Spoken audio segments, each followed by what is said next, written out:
bruxos infiltrados dentro da igreja. Será que existe? Assista comigo esse testemunho. É verdade que os bruxos entram nas igrejas lá para tentar derrubar os pastores? Sim, é verdade. É verdade. Eles são tomados por uma ousadia maligna tão grande, uma confiança, que eles se infiltram dentro das igrejas como se fossem irmãos em Cristo. Não, peraí, como assim? Sim. Eles se fazem de crente? Isso. É mesmo? Isso. Ele entra na igreja, ele trabalha na obra, ele ora com você como se fosse crente, como se fosse cristão, mas por detrás ele faz magia negra para destruir a igreja do Senhor. Meu É Deus. assim que eles agem lá. E já aconteceu de alguém perceber que um desses bruxos se fazia de irmão, foi revelado? Já. A senhora pode nos contar? Muitas vezes. Vou contar 2 ocasiões. Uma delas é lá da minha igreja, lá na Tabernáculo, né? Inclusive, se algum irmão da Tabernáculo estiver aí a nos ver, glória a Deus por isso. Como é que foi? Acho que foi em 2025. O líder da nossa igreja foi para lá, para nossa igreja mesmo, né? Uma das congregações. Tem a igreja sede e tem as congregações, né? Então, o líder foi para lá. Nós chamamos de profeta. O profeta foi para lá. E quando o líder foi para lá, de cara, ele disse: aqui tem uma bruxa. Saia daqui. Você vai sair daqui em nome de Jesus. Aconteceu também numa O outra Espírito igreja. Santo de Deus revelou a ele. Revelou. E essa bruxa que o Espírito Santo de Deus revelou a ele, ela falou alguma coisa para ele ou não? Não falou absolutamente nada. Porque no momento parece que não existe ninguém ali. Porque nem todos se manifestam. Alguns permanecem e saem e nunca mais voltam. Mas uma outra situação que realmente aconteceu foi numa outra igreja lá em Angola, em que o pastor estava no altar, né? E ele é uma igreja muito grande, uma das maiores lá em Angola. E o pastor no altar, ele disse assim: aqui na igreja tem uma bruxa. Ou um bruxo, não me lembro se era homem ou mulher. Você vai sair daqui agora, eu vou contar de 1 até 3. E quando chegar no 3, você vai sair daqui. Quando ele contou de 1 até 3, a mulher gritou e disse: eu não vou sair. O homem de Deus desceu do altar e foi até ela e disse: saia daqui agora em nome de Jesus. E ela saiu. Glória a Deus. Ela saiu. Em igrejas grandes é muito mais fácil nós não vermos só um, mas vários. Né? À medida em que o homem de Deus estiver no altar a falar ou a repreender, é muito comum nós vermos 1, 2, 3 pessoas levantarem-se e ir embora. Muitas não falam nada, só levantam e vão. Outras, né, tentam já com ousadia, né? Com uma certa ousadia, né? Mas é uma questão muito comum lá em Angola, que a intercessão tem um papel muito importante nesses casos, porque muitas das vezes eles é que avisam um homem ou uma mulher de Deus que está no altar que tem um bruxo, um feiticeiro lá dentro da igreja. Meu Deus, e assim, já aconteceu de alguns desses bruxos, eu não sei se a senhora já ouviu relatos, de entrar na igreja, como a senhora falou, orar até junto e fazer magia para fechar as igrejas. Já aconteceu de fechar? Já. No caso? É assim, acontece direto lá em Angola, tá? O que acontece? A intenção primordial do bruxo é fechar a igreja ou causar algum tipo de dano, morte, por exemplo, né? Então, nós temos uma visão tão espiritual que lá em Angola não é comum membros de uma igreja morrerem em um curto espaço de tempo. Nós vemos isso como um ataque das trevas. Ah, é? É. Então, muitos bruxos conseguem realmente fechar as igrejas. Só para dar um testemunho, eu fiz parte de uma igreja, né, em que havia uma bruxa, uma feiticeira. Mas todo mundo já conhecia a história dela porque ela foi para a televisão, lá em Angola. Tá? Ela foi para a televisão, ela até usava uma boneca. E ela ela quis se converter, né? Supostamente quis se converter.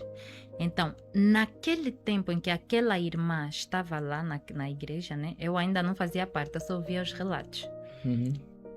Os pastores contavam que era de suma importância cada membro da igreja estar consagrado. Uhum. Porque aquela irmã, ela ia para aquela igreja com o intuito de causar confusão dentro da igreja. Enquanto o pastor estivesse a pregar, ela tirava a roupa. Meu Deus. É sério. Ela tirava a roupa. O que ela fazia? Ela aliciava as crianças que iam para o banheiro. Né? É como se ela estivesse a levar as crianças para dentro do banheiro para fazer algum tipo de magia negra naquelas crianças.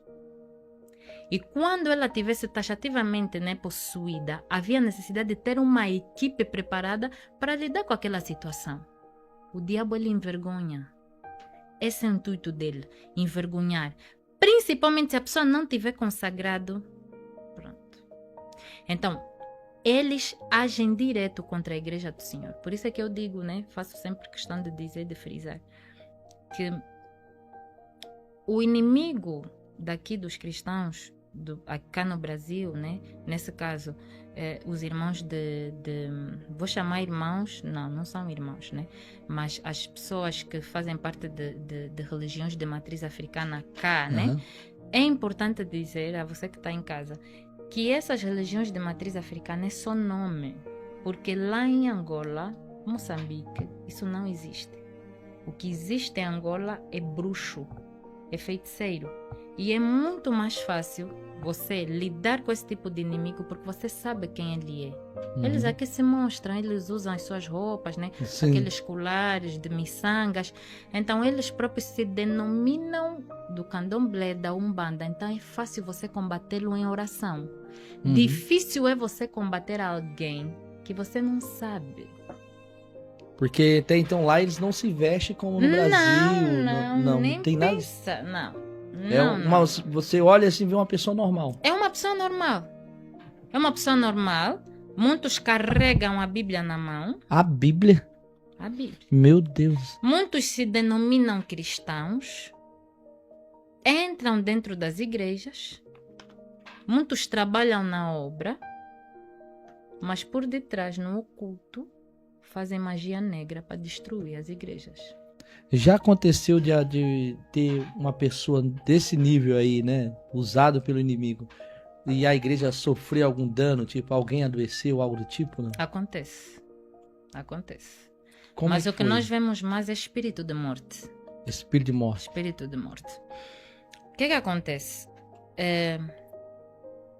Muitas das vezes, o objetivo principal do bruxo é enfraquecer o anjo da igreja, que é o pastor, né? Então, ele já estando dentro da igreja, já é meio caminho andado, porque ele está lá dentro, ele vê como as coisas funcionam. E quando ele vê uma brecha, não só da parte do pastor, mas como dos próprios, da própria equipe, né? Ou da própria equipa, ele vê como se fosse uma porta de entrada. Por mais que ele seja descoberto depois, mas é como se a semente já tivesse sido lançada, a semente do mal. Então, quando ele coloca esses espíritos, por exemplo, espírito de morte, o objetivo principal é enfraquecer quem? O anjo da igreja. Sabe?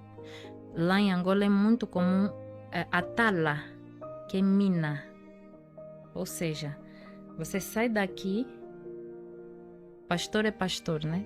Sim. Suponhamos que o pastor não está bem espiritualmente, deu aí uma brecha. E o pastor sai da igreja, pisou na mina, o seu pé vai inflamar até você morrer. Então é como se fosse uma armadilha espiritual? Uma armadilha espiritual que nem a medicina consegue explicar. De onde vem a tala? Nós chamamos de tala. Então, é como se o bruxo, o feiticeiro, tivesse mandado para você. Ele conhece onde você passa, os locais que você anda, e ele coloca um feitiço. E quando você pisar naquele lugar, a sua perna, incha. Até você morrer. Meu Deus. E só com oração e jejum é que passa. Porque com medicamentos Não adianta. Não adianta. E assim, missionária, aconteceu mais casos como esse lá ou não? Acontece muito. De talas? Talas acontece muito. Muito mesmo. É impossível falar com um angolano que não conheça o que é tala. Assim, e como faz assim para descobrir que realmente é aquilo ali? A pessoa tem que estar num nível espiritual muito acima do que a gente é acostumado a ver aqui, com certeza, né? É o seguinte, como nós já estamos acostumados, todo mundo, até quem não é crente lá, sabe que é tala. Por mesmo? quê? Porque mesmo que ele for para o hospital, o médico não vai saber explicar. O próprio médico muitas das vezes diz é tala. É espiritual, vai se tratar, vai orar. Sabe? Porque ele não vai fazer nada. Meu Deus, aí tem que procurar uma igreja. Tem que procurar uma igreja, tem que começar um trabalho árduo de oração e jejum. Então, a espiritualidade lá em Angola nos faz nós irmos para um nível espiritual muito profundo com Deus. Nos faz nós olharmos para esse mundo não com olhos naturais mais, mas com olhos espirituais. Meu Deus. Aleluia. Está a graça de Deus. Deixa eu falar algo aqui para a senhora. Então, tudo isso a senhora viveu lá. Sim. E assim, como que foi para a senhora vir para cá, para o Brasil? Foi muito difícil? Ter que abandonar, deixar o povo lá e vir para cá para uma missão? Foi muito, muito difícil. No início foi muito difícil, né? Eu costumo dizer que a atmosfera espiritual é diferente. É diferente. Né? É diferente. A atmosfera espiritual da Angola é diferente, do Brasil é diferente, de Portugal é diferente. Então, cada país tem uma atmosfera espiritual. E a atmosfera do Brasil é diferente da Angola. É diferente. De que maneira você fala? Eu tenho notado que o evangelho cá no Brasil tem se esfriado um pouco. Tenho visto que a espiritualidade, ou seja, o cristão, já não olha as coisas com os olhos espirituais. São poucos os que verdadeiramente têm uma intimidade profunda com o próprio Senhor, sabe? E algo que eu tenho notado muito cá no Brasil é a passividade. Ou seja, não é normal uma igreja estar numa rua e nesta mesma rua, frente à igreja, é um centro de umbanda. Porque a luz e as trevas não podem estar no mesmo lugar. Ou é luz, ou é trevas. Então, o que é que nós vemos? A igreja passiva, ela acaba por olhar com os olhos naturais o facto de ter aí um centro de umbanda ou de macumba. O que é que acontece com a igreja? Se torna fria. Ninguém olha com olhos espirituais, porque se olhassem com olhos espirituais, saberiam que é tempo de guerrear. Saberiam, não, vamos orar, vamos jejuar de verdade, para que possamos ganhar aquelas pessoas para Jesus. Caso elas sejam pessoas de dura cerviz, aquele lugar tem que fechar. Mas na mesma rua, luz e trevas, não anda. Não anda. Então, algo que eu noto muito cá no Brasil é a passividade, né? As igrejas estão um pouquinho passivas, aceitam algumas coisas que não deviam aceitar, né? Algumas pessoas não têm profundidade espiritual, que se ofendem com tudo, querem sair da igreja por coisas tão bobas, né? Então, isso é uma das grandes diferenças que eu vi lá em Angola, porque lá em Angola não é assim. Mas tem as suas qualidades. Há coisas que eu vejo nas igrejas brasileiras que eu não vejo nas igrejas angolanas, né? Mas também há coisas que eu vejo nas igrejas angolanas que eu não vejo nas igrejas brasileiras. Mas qual seria a qualidade do Brasil? A qualidade é o amor. Algo que eu tenho visto muito é o amor. Quando eu cheguei aqui, né, na igreja onde eu estou congregando, há pessoas que verdadeiramente amam, sabe? É um cuidado muito além. Como se fosse de uma mãe para um filho. Eu sinto-me tão amada pelo Senhor. É como se eu estivesse sendo amada pelo próprio Deus. sabe? Então, lá em Angola, há pessoas que amam, claro, mas devo dar mérito a quem tem mérito. Cá no Brasil, há pessoas muito boas mesmo. Meu Deus. Missionário, deixa eu fazer uma pergunta para a senhora. Então, na Angola não acontece isso, né? Ter igrejas e terreiros, centros de macumba. Não, mesmo lá em Angola nem existe terreiros. Não existe terreiro? Não. O bruxo se reúne, mas se reúne em lugares que ninguém sabe. Lá não existe terreiros. Não. Lá é tudo muito oculto, sabe? É meu oculto, Deus. é oculto demais. Então nós não sabemos onde eles se reúnem, o que é que fazem. Não. Por isso é que eu digo que é mais fácil cá no Brasil, né? Derrotar o inimigo, porque pronto, ele tem endereço. Ele tem endereço, Ele tem endereço. Interessante, porque assim, pra pessoa ser bruxo, a pessoa tem que saber quem realmente é bruxo para poder se infiltrar lá com eles, né? Se infiltrar. Aqui é como a senhora falou, né? Tem endereço, né? Tem endereço, eles têm as próprias roupas, né? Roupas que mostram que eles são dessa religião. Lá não. O bruxo ele anda normalmente, muitas das vezes engravatado. Tem um carro bom, tem um casarão. Assim, e essa história que o povo fala muitas das vezes, e acontece muito na África, Uhum, é verdade mesmo que o bruxo chega num nível de espiritualidade, de intimidade com o inimigo. uhum. Aí chega até levitar. Levita. É verdade isso? Levita. Eles voam. Muitos voam. Meu Deus. Então lá é algo muito diabólico. O que acontece? Só para contar algo bem rápido. Eu dava aulas para crianças lá em Angola, em uma célula. Nós lá chamamos célula. E eu era líder em treinamento. Me apresentaram aquela célula, né, que ia passar a ser minha. Eu ia ser a líder nesse caso. E quando eu cheguei lá naquela célula, havia uma menina que chamavam ela de Mioma. Meu Deus, que nome estranho. Mioma. Meu Deus. Quando eu olhei, é assim, logo que eu ouvi isso, eu pensei, isso não é normal. Todas as crianças chamavam ela de Mioma, e as outras, porque era ao ar livre, né? Então havia várias pessoas aí ao redor. E as outras pessoas que estavam ao redor também chamavam Mioma. Então eu perguntei nas adultas, né? Não ia perguntar nas criancinhas, perguntei nas adultas. Então, por que chamam ela de Mioma? Qual é o nome dela de registro? Ela disse o nome da menina de registro, eu já não me lembro, sinceramente. Mas ela disse assim, não, olha, nós chamamos ela de Mioma, porque a mãe, quando estava grávida, né, ela achou que não tivesse, porque ela sempre teve miomas. E os miomas deixam a barriga da mulher muito grande. Sim. Então, quando ela achava que estava grávida, ela ia ao médico e percebia que eram miomas. Então, quando ela realmente engravidou, ela pensou, é mioma, não é gravidez. Então, quando as pessoas perguntavam à mãe, estás grávida dessa vez? Ela dizia, não, é mioma. Até que quando ela descobriu que realmente estava grávida, o hábito ficou. Ela continuou chamando, até que a menina nasceu, mioma daqui, mioma dali.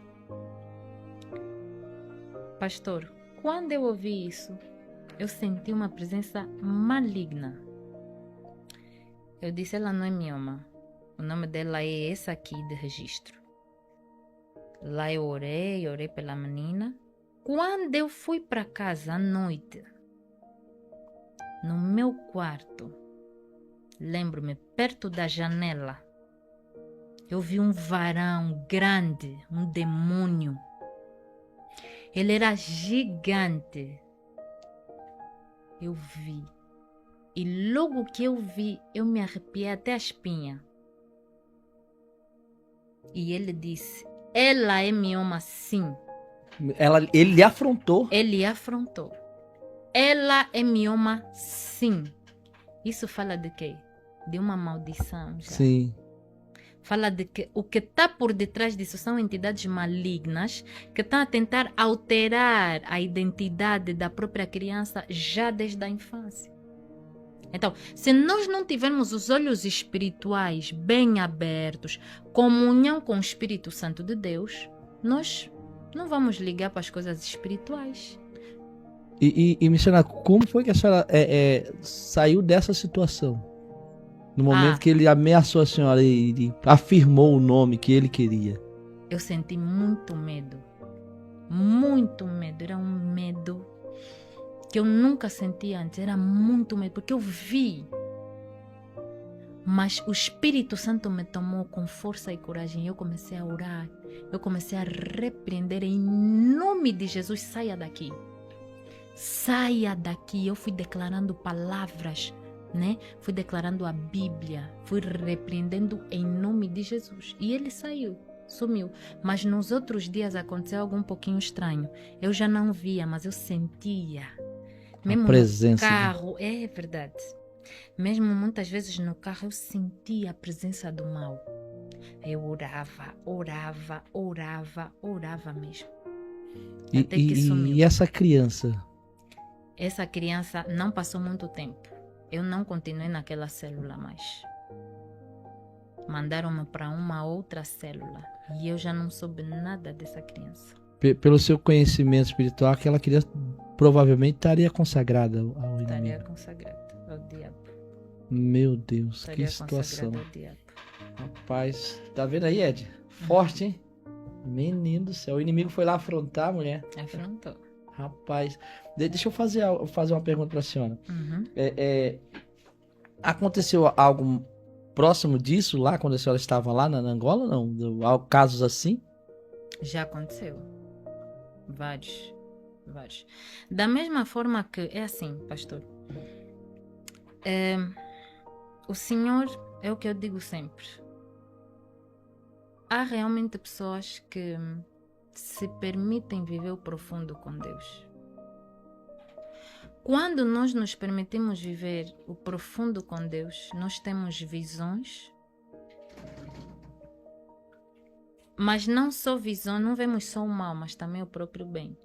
Uhum. Eu vou dar 2 exemplos do mal e do bem, né? Havia uma adolescente que eu orava por ela. Não vou citar cá o nome dela, Uhum. né? Mas assim, era um culto assim. Enquanto a diaconisa pregava, ela dizia: peça ao Senhor para abrir os seus olhos espirituais. Ela dizia. Ela dizia. E naquele dia eu disse: tá bom. Senhor, abra os meus olhos espirituais. Eu quero ver mais. E quando eu pedi, essa adolescente que eu orava por ela tinha uma vida de prostituição antes, né? Uhum. Mas eram amarras ainda, porque às vezes ela ainda, né, ia para essa vida. Ela estava mais para trás e eu estava bem no finalzinho mesmo da igreja. E quando eu comecei a orar, eu vi o diabo mesmo ao lado dela. Ao lado dela? Ao lado dela. Eu vi. Meu Deus. Naquele momento na igreja eu não senti medo. Porque eu estava na igreja, tinha muita gente a orar. No meio do culto, a senhora viu? No meio do culto, eu vi. Ele estava ao lado dela. E ele olhava para mim. Quando eu comecei a orar, expulsando, né? Sai. Ele não saía. Ele olhava para mim. Eu orei e orava em nome de Jesus. Eu te repreendo agora. Sai da igreja, sai daqui, sai daqui. Só depois de muita insistência é que ele saiu. No mesmo dia, pensei que acabou por aí, né? Uhum. No mesmo dia, quando eu estava a caminho de casa, né? Eu já tinha chegado em casa, eu jantei, peguei no meu prato e fui levar para a cozinha. Pastor, assim que eu entro para a cozinha, eu dessa vez eu não vi, eu senti. A presença estranha. Uma presença maligna. Tão forte que eu perdi as forças. Eu pousei o prato e eu fui a correr lá em cima, no meu quarto. Fechei a porta e comecei a orar. E eu dizia: Senhor, me ajuda, porque esse demônio me seguiu até em casa. Ele seguiu-me até na minha casa. Não acredito. Sabe? Era uma presença tão maligna. E aí eu percebi que era realmente... Depois é que eu vim a perceber que aquela menina realmente ela foi consagrada, essa da prostituição, né? Ela foi consagrada e o caso dela é bem complicado até os dias de hoje. Isso já aconteceu há uns 3 anos. Agora, um outro exemplo de uma visão, né, do próprio Senhor foi em 2000, no ano novo de 2023, estávamos a sair de 2023 para 2024. Foi o primeiro ano novo que eu não passei dentro da estrutura da igreja. Eu estava muito triste, porque eu não ia para a vigília, né? Mas pronto, eu queria honrar minha família disse, não, vamos para a praia. É uma praia lá de Angola, Sangano. Vamos para Sangano. Eu disse, pronto, está bem. Nós chegamos lá, eu estava muito triste nesse dia, porque eu gostaria realmente de estar na vigília. Quando nós chegamos, né, nós primeiro jantamos, depois saímos daquela área de lazer e íamos a caminho dos quartos. Para ir para os quartos, havia necessidade de passar pela areia. E aqui estava o mar, era frente ao mar mesmo. Então nós precisávamos passar pela areia e depois ir para os quartos. Era tipo bangalôs, como nós chamamos, né? E quando nós estávamos a caminho, o meu cunhado, o esposo da minha irmã Áurea, ele disse, uau, olhem essas estrelas. Quando eu olho para as estrelas, eu vi que as estrelas estavam muito grandes e brilhantes. Eu nunca tinha visto aquilo. Lindo, lindo. Logo que eu olhei para as estrelas, eu comecei a sentir a presença do Espírito Santo de Deus. Aleluia. E foi quando o Espírito Santo de Deus disse, olha para a tua direita. À direita, para além de... né, tinha aqui a areia do mar e aqui tinha muitas montanhas. E mais à frente tinha as casas, os bangalôs, né? Perto da areia. E o Espírito Santo disse, olha para a tua direita. Quando eu olhei para a minha direita, eu vi 2 homens orando, assim. E eles tinham aquelas túnicas antigas mesmo. E o Espírito Santo, eu nem precisei perguntar ao Senhor quem eram. Não precisei. Ele próprio respondeu. Estes são meus servos, Abraão e Moisés, pastor. Aleluia. Oh, glória. E o Espírito Santo ministrava, por quê? Porque aqueles homens, eles não mudavam de posição, eles oravam assim. Os seus olhos estavam direcionados ao céu, às estrelas, e o Espírito Santo ministrou comigo, dizendo, da mesma forma que eles estão focados em mim, é assim que eu quero que você seja. Não se foca pelo que está ao redor, foca-te simplesmente no céu. E foi uma visão que muito me marcou, porque eu vi Abraão e Moisés, né? Quem estava à frente era Moisés, lá mais atrás estava Abraão, mais à frente, perdão. Então, isso nos leva a crer que quando nós temos um grau de intimidade com o Senhor, até aquilo que é mistério, muitas das coisas nem estão nas Escrituras. Deus revela. Eu creio. Deus eu revela. creio em nome de Jesus. Deus revela. Missionário, que conversa boa. Nossa, é bom demais falar de Jesus, falar do nosso Deus. Amém. Assim, mas tem um mistério aí, né? Que a senhora havia me contado. A senhora foi visitar a igreja lá e a senhora falou sobre o mistério da sua viagem pro Brasil. Pasmem, olha. Pasmem. Fala pra nós, como é que foi esse mistério, a senhora vir pro Brasil? Amém. Para você que está em casa, eu sou médica dentista. Eu me formei lá mesmo em Angola, fiz odonto. Então, pastor, eu sempre pensei assim, quando eu terminar o meu curso, eu vou fazer uma especialização ou um mestrado. Eu terminei o meu curso em 2023, né? Em 2023 mesmo, eu vou para uma viagem em Portugal. Lá em Portugal eu fico um tempo e eu já estava bem decidida em fazer a minha inscrição lá em Portugal do mestrado. Eu pensei, não, eu vou fazer a minha inscrição para o mestrado porque eu já terminei o meu curso, só falta defender, né? Ou seja, fazer a monografia, né? Só falta defender a monografia. Mas eu vou me inscrever no mestrado cá. Quando eu estava no processo para fazer a minha inscrição para o mestrado, Deus usou 2 pessoas para falar comigo. A Deise e a Silmara. E elas me disseram assim, Neia, não é para você ficar em Portugal. Deus não quer. Mas eu já sabia. Porque quando nós temos um relacionamento com o Senhor, querendo ou não, nós sabemos um pouquinho o que Ele quer de nós, né? E eu já sentia que não era para ficar lá.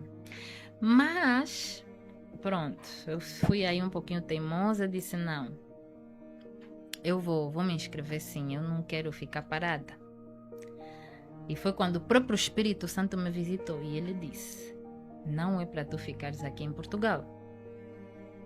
Lá, eu choro muito, pastor. Eu digo sempre, se tem uma pessoa que Deus diz não, que Deus mais diz não, sou eu. É muito não de Deus, é muito não de Deus, muito. Meu Deus.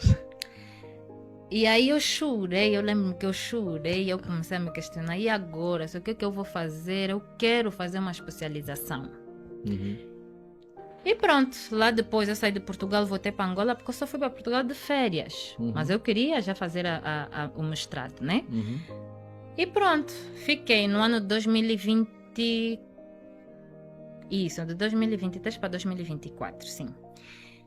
Nesse ano de 2024, eu comecei a questionar, Senhor, eu quero fazer alguma coisa.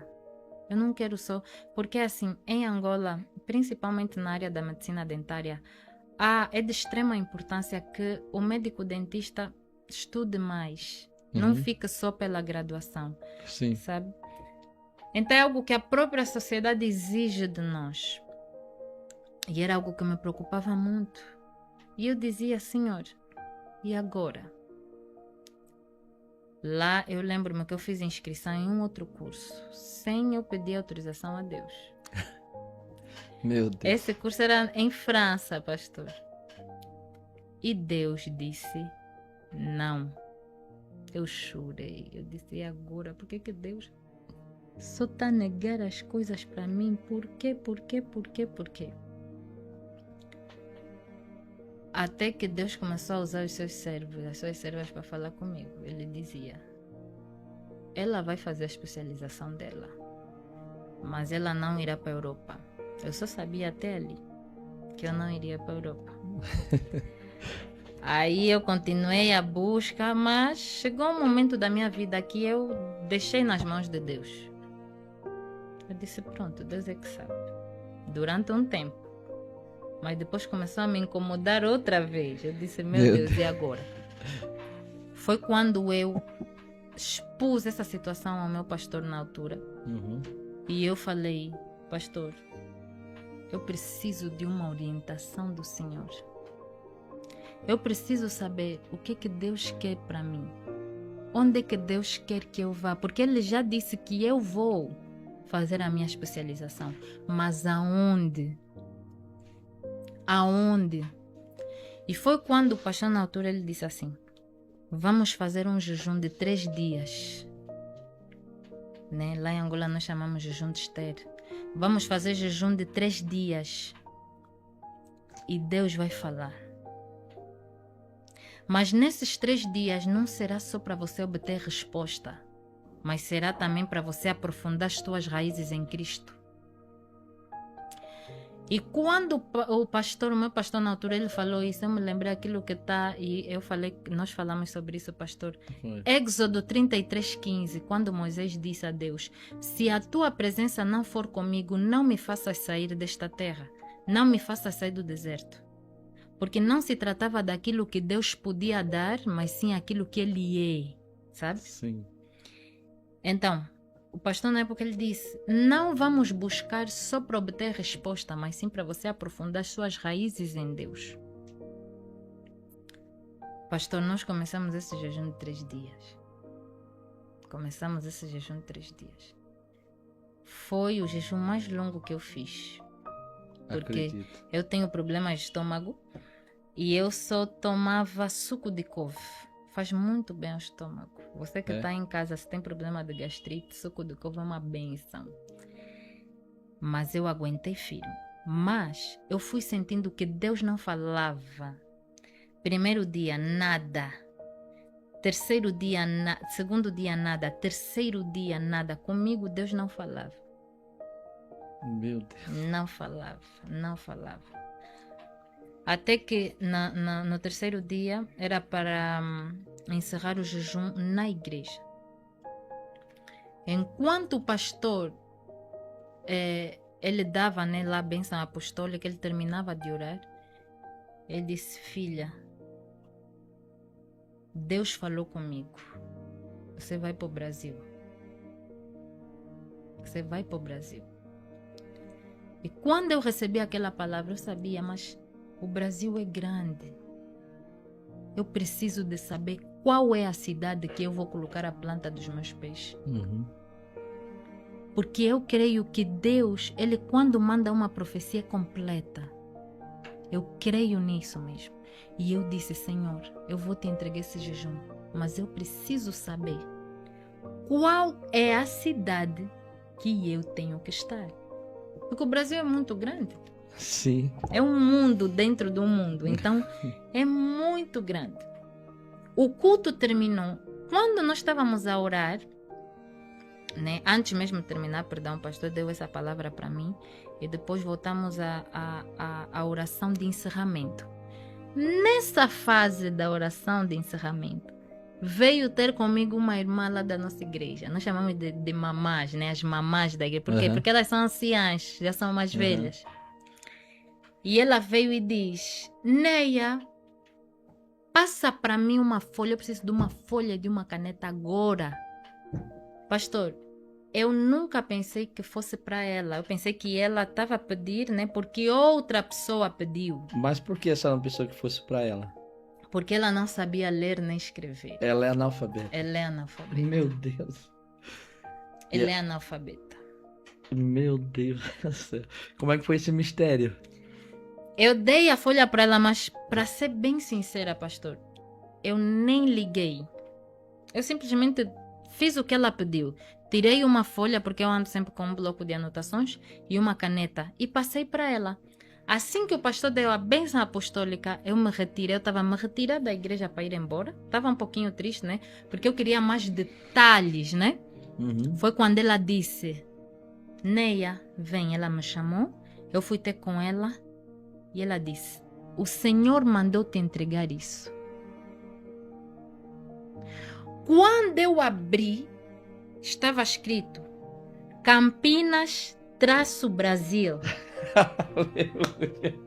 Aleluia. Oh, glória a Deus. Meu Jesus. Aleluia. Amado. Logo que eu vi, eu disse: irmã, quem escreveu? O Senhor me mandou escrever. Ela não sabe ler nem escrever. Se não é Jesus, é quem? Quem é? Quem é? E esse foi mais um testemunho tremendo. E esse testemunho, irmãos, é aqui do canal do Rubem Gomes. Esse testemunho tremendo que nós acabamos de assistir, essas experiências muito fortes que a nossa irmã acabou de nos relatar. E não tem como, né, irmãos, eu vim aqui dizer para vocês que é mais fácil ser cristão aqui do que lá. Acho que não dá pra gente falar isso porque é bem diferente, mas o mundo espiritual, isso é uma coisa a gente pode dizer, né? O mundo espiritual lá é bem mais forte e bem mais vivido do que aqui. E o mundo espiritual, ele é muito real, né? Hoje, como ela disse, a intercessão ela é muito importante. Na minha opinião, eu lembro das igrejas antigamente, né, que ficavam as irmãs de pé na intercessão. Hoje a gente não vê mais isso. E hoje dificilmente a gente vê libertação. E aí a gente ainda tem a cara de pau, né? Porque é cara de pau, irmãos. Nós somos cara de pau. Aí a gente fala assim, aí a gente quer entender, por que, Senhor, que não acontece isso dentro da igreja? Porque não existe mais cura, não existe mais libertação. Por quê, irmãos? Porque nós não nos consagramos mais, não buscamos mais, né? Queremos orar só quando estamos na igreja, queremos buscar só quando nós estamos lá dentro. Nós faz de tudo, o dia inteiro. Aí nós assiste, mexe no celular, trabalha, pensa em diversas coisas, fala o que não deve. Aí chega de noite, no horário do culto, a gente quer que o fogo desce. Queremos que a presença de Deus se manifeste. Como? Através de quem? Vai descer para quê? Para que a presença de Deus vai descer? Eu falo, o que nós estamos precisando hoje é de palavra, irmãos. Bíblia, palavra. Hoje os cultos tem sido mais abreviado, né? E a gente vê mais louvor nos cultos. E eu acredito que nós necessitamos mais de palavra. Então, é muito diferente de lá e daqui. Mas também tem pessoas que falam, é fácil servir a Deus no Brasil. E eu não vejo dessa maneira, irmãos. Não vejo. Porque a gente tem sim liberdade. Só que não é fácil, irmãos. Não é fácil ser cristão no Brasil. Por quê? Vamos ver se vocês concordam comigo. Se vocês não concordar comigo, vocês deixem aí no comentário. Eu acho que não é fácil porque lá você é ou você é. Aqui no Brasil, a gente tem tantas distrações. A gente pode fazer, mas não faz. Mas por que que nós não fazemos? Porque esse vazio de poder fazer e não poder fazer é muito perigoso. Isso é muito perigoso. É uma forma que o inimigo usa para nos atingir. Por quê? Ele tenta o quê? Nos distrair. É distração. A distração está acabando com a nossa geração. Nós estamos tão ocupados com isso, com aquilo, enquanto tem pessoas lá fora vivendo a realidade da fome, da miséria. Nós aqui vivemos numa bolha. E parece que só existe nós. Parece que é só os nossos problemas. Parece que o resto não importa e nós focamos somente em nós. E quando nós somos um povo desta maneira, que só pensamos em nós mesmos, vai ser difícil. Vai ser muito difícil. Nós temos a liberdade de buscar a Deus. Nós temos a opção e essa opção é difícil vencer isso. É difícil, irmãos, vencer a carne. Se você falar que é fácil vencer a carne, eu não sei que evangelho você está vivendo. Mas é todos os dias renunciando, é todos os dias buscando, é todos os dias dizendo não. É dia que nós perde, é dia que nós ganha. Tem dias que nós vence batalha, tem dias que nós perde batalha. E nós estamos na guerra, irmãos. Essa é guerra espiritual. É uma guerra que muitos não veem, não compreendem. Mas nós cristãos estamos vivendo uma guerra espiritual. E a inconstância, ela é muito perigosa. Lá na África, ou vocês adoram, ou você adora. Aqui nós temos a opção. E a opção é perigosa. Ela é muito perigosa. Então acho que não tem essa comparação e não tem como nós falarmos que um lugar é mais difícil do que o outro. Cada um tem o seu jeito, irmãos. Cada um tem sua cruz. A palavra diz, pega a tua cruz e siga-me. Cada um tem a sua cruz. Tem cruz que é mais pesada e tem cruz que para mim pode ser mais leve, mas por mão não. Então, não cabe a nós julgar a cruz de cada um, mas sem buscar carregar ela. E se o nosso irmão precisar de ajuda, ajudar da forma que nós podemos, através da oração. Amém? Já falei demais, que Deus abençoe sua vida poderosamente. Fica na paz e até o próximo vídeo.